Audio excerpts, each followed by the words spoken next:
Good morning, everyone, and happy family time.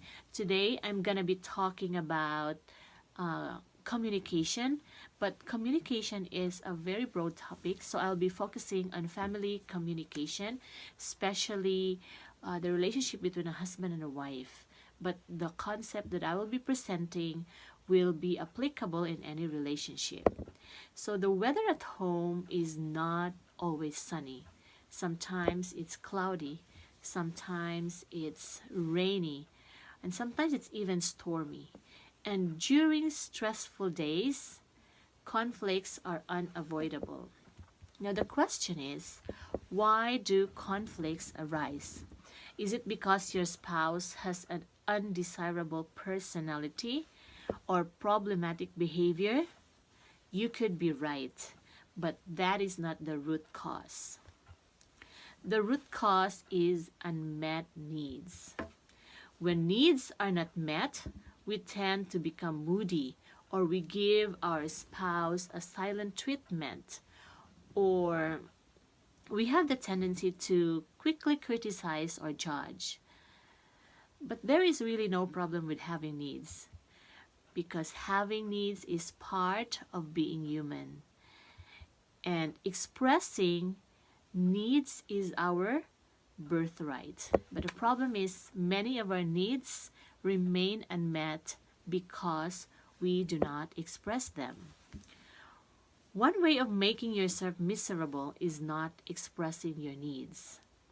In a husband and wife relationship, a covert contract is very common. So, what do you mean by covert contract? Well, a covert contract is an agreement you haven't actually made but which you believe to be solid. For example, you like to be given flowers or chocolates on Valentine's Day, and you expect your partner to know it without you telling him. And when you don't get it, you feel disappointed. Covert contracts occur when you have a plan in your mind, but it is never really stated. So when it comes time for payment and it falls through, you feel cheated, but your spouse is not aware about it. When our emotions are triggered, it is not really about the other person.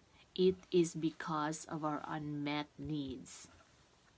That bad mood, that silent treatment, criticism, and judgment are actually unmet needs that has not been expressed well. If you experience these symptoms, if nagsapot-sapot na ka, or lain na ka og tinubagan, or di na ba ka managad, then those are signs that you have unmet needs. So you have to ask yourself, what are my needs and how can I make them known?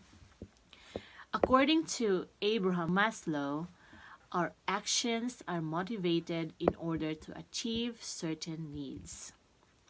Among the needs mentioned in his hierarchy of needs, the need for love and attention is one of the hardest to admit and can often go unexpressed. Sometimes it's really hard for people to say, honey, I really need some attention, or, honey, can you give me some undivided time? But if you want something from your partner, it is your responsibility to make that known. You and your partner might have different love language, and your partner is not a mind reader. The only way to get what you want is to declare it. Now, stating what you want is the surest way to get what you want. Do you agree with that? Now, to avoid hurting each other in a relationship, it is very important to deal with your needs and the need of your partner or the needs of others. So the first one is, for your need, you have to, I'll say it again, you have to express it. Even with our relationship with God, God knows our thoughts. He knows us very well. But yet he said, ask and it shall be given unto you. And in James 4:2 it says, you do not have because you do not ask God. If you are not expressing your needs, you're not going to get them met. But it is also very important to express our needs in a non-violent way. Dr. Marshall, he's the author of Nonviolent Communication book, and he's teaching people how to communicate their needs in a compassionate way. Now, according to him, a compassionate communication has four components. And what are these four components? We have observation, feeling, need, and then a request. Let's start with observation. Describe the situation, but only use facts. Express what you notice without judgmental and criticizing words. For example, there is a bad example here. How can you be so lazy? You never help me. The word lazy is very judgmental. Even the word never. So here how you should say it. For the past few days, I have never seen you doing house chores. So this one is purely observation without judgment. Now, feeling. Express real feeling. Do not confuse feelings with opinion. English language is confusing because we sometimes use the word feel to describe our feelings or our opinions. So this is an example. When you say, I feel ignored. The word ignored does not express your real feelings. It expresses your opinion of others' action towards you. So that is not the expression of real feelings. Expression of real feelings versus expression of opinion. Say, I feel hurt, I feel sad, I feel happy, I feel scared, I feel anxious. But you should avoid saying, I feel ignored, I feel abandoned, I feel unloved, I feel rejected, I feel unappreciated. Why? Because these words expresses your opinion on your partner's level of understanding, their capacity to care for you, and their actions towards you. Now let's go to the need. In expressing your need, you have to be clear and direct. For example, do not spend too much time at work. This statement is so vague when you really want him, when what you really want is to have time with him, to have family time together. So, how would you say it in a better way? I need you to spend at least 2 evenings a week at home with the children and me. So it's really very clear and direct. Now, how do you make a request? In making a request, you have to make positive statements. So instead of saying, oh honey, please do not ignore me, say, I want you to care for me.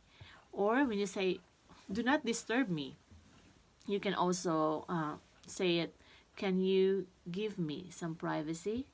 Or, please do not misunderstand me. There's a better way of saying it. I need your understanding.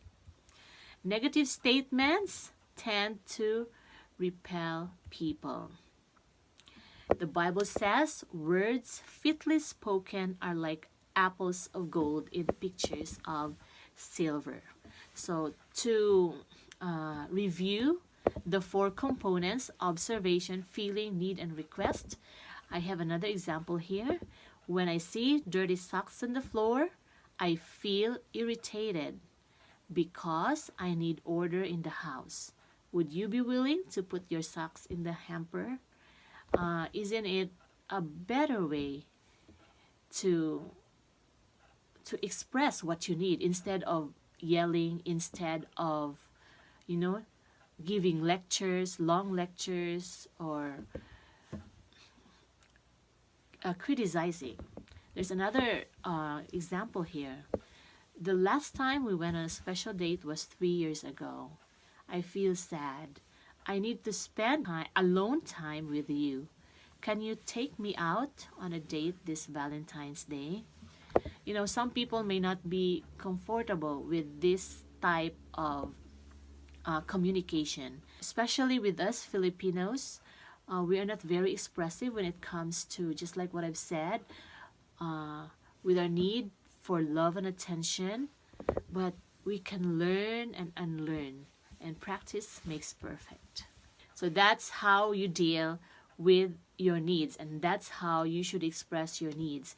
How about in dealing with the needs of others? I will just give you one, that is showing empathy.